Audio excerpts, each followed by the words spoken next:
बहुत पहले की बात है। एक दूर दराज राज्य में एक छोटा सा गांव था जिसका नाम नूरस्तान था। यह गांव सुंदरता और शांति का एक आदर्श था, लेकिन वहां के लोग हमेशा किसी न किसी डर के साए में रहते थे। गांव के पास एक घना और अंधेरा जंगल था, जिसे लेकर कहा जाता था कि उसमें एक खौफनाक जादूगर रहता है जिसका नाम जलमद था। जलमद की कहानियां गांव के हर बच्चे को सुनाई जाती थीं ताकि वे जंगल के पास न जाएं। लेकिन गांव की एक लड़की झारा इन कहानियों पर यकीन नहीं करती थी। जारा के दिल में हमेशा सवाल रहते थे, यह जादूगर कौन है? क्या वह सच में इतना खौफनाक है जितना लोग कहते हैं? जारा न केवल बहादुर थी बल्कि बहुत समझदार भी थी। वह हमेशा चाहती थी कि अपने गांव के लोगों को डर से मुक्त करे। एक दिन जारा ने फैसला किया कि वह खुद जंगल में जाएगी और सच्चाई का पता लगाएगी।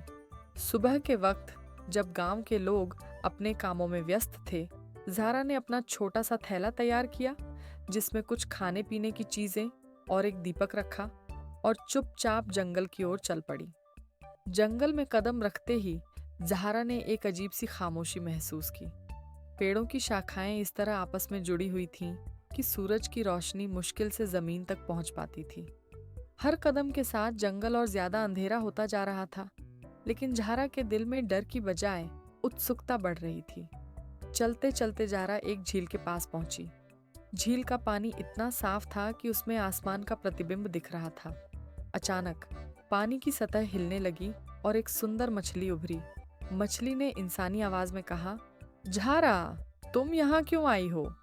ज़ाहरा हैरान हुई लेकिन डरी नहीं। उसने कहा, मैं जलमत जादूगर के बारे में सच्चाई जानना चाहती हूँ। मछली मुस्कुराई और बोली, जलमत उतना खौफनाक नहीं जितना लोग समझते हैं। वह केवल अपने दुख और अकेलेपन का कैदी है।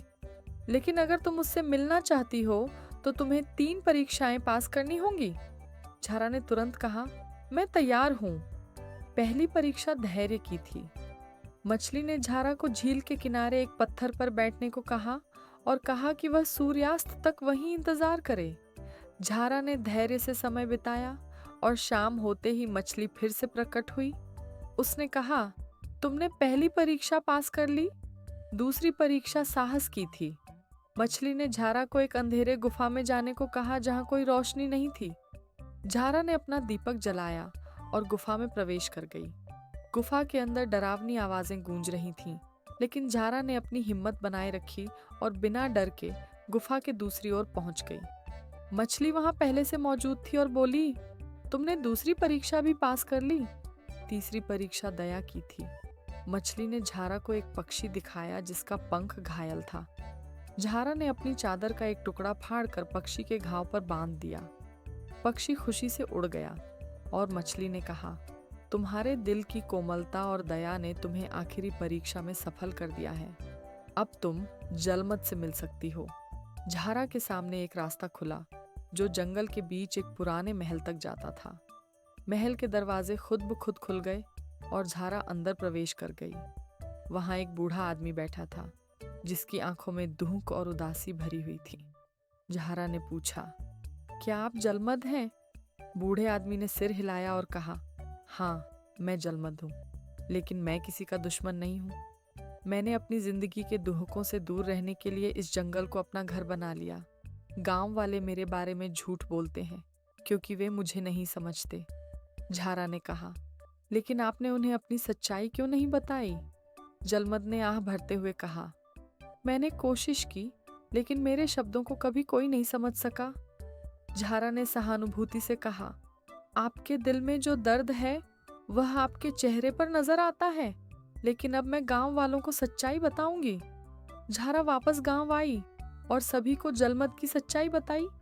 गांव वालों ने अपनी गलतियां समझी और जलमद को गांव में आने का निमंत्रण दिया। जलमद ने अपनी अकेलेपन को पीछे छोड़ दिया और एक नए शुरुआत की ओर बढ़ा।